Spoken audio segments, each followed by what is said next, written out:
Sup guys, so with 11.7 just around the corner, I wanted to try figure out just how much these two lab keys are actually even still worth it, right?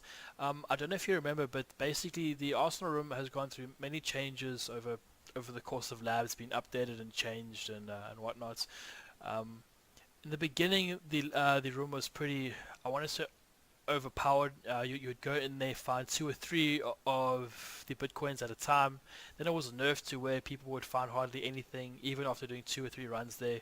And people complained on Reddit and on the forums. And I think now it's reached a stage where it's kind of stayed at a constant level.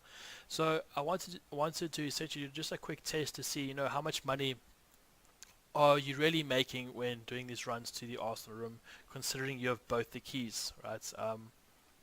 So the way I worked it was I did 5 runs alone on labs. I did go in with gear. Went in with MP7 and this gear.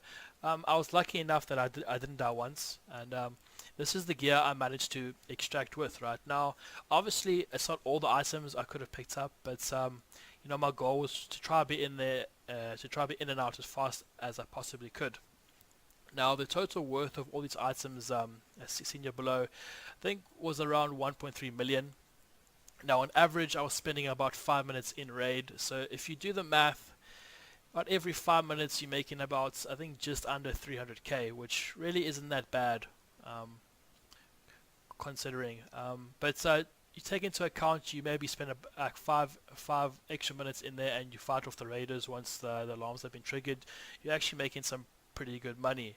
So I think, in conclusion, I think it's definitely these keys definitely are worth their premium price if you have both the keys.